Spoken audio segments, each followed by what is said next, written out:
বিসমিল্লাহির রহমানির রহিম। প্রিয় দেশবাসী, আসসালামু আলাইকুম। গত সপ্তাহে আমি সরকারের কতিপয় নীতি আপনাদের কাছে পেশ করেছি।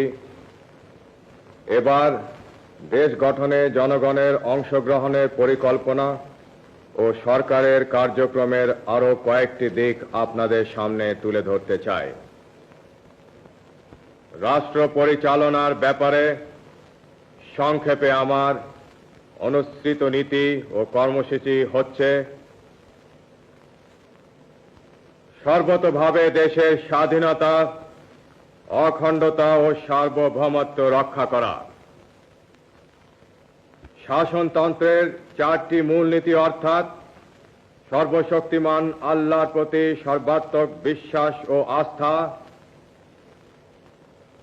গণতন্ত্র, জাতীয়তাবাদ এবং সামাজিক ও অর্থনৈতিক ন্যায় বিচারের সমাজতন্ত্র জাতীয় জীবনের সর্বস্তরে প্রতিফলন করা।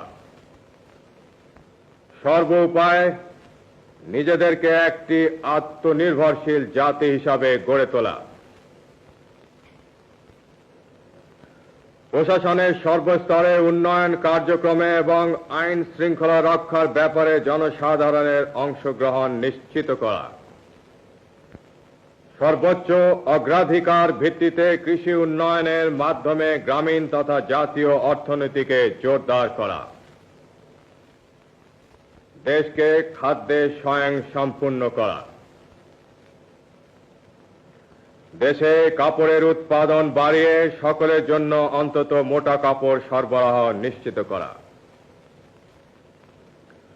কোন নাগরিক যেন গৃহহীন না থাকে তার যথাসম্ভব ব্যবস্থা করা।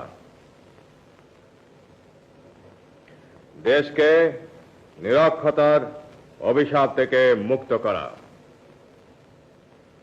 সকল দেশবাসীর জন্য ন্যূনতম চিকিৎসার বন্দোবস্ত করা।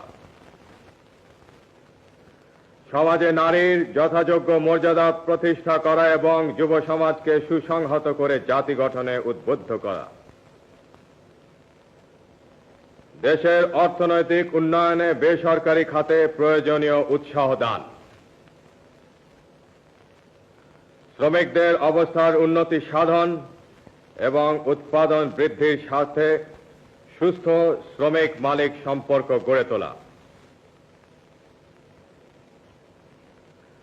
সরকারি চাকুরিজীবীদের মধ্যে জনসেবা ও দেশ গঠনের মনোবৃত্তি উৎসাহিত করা।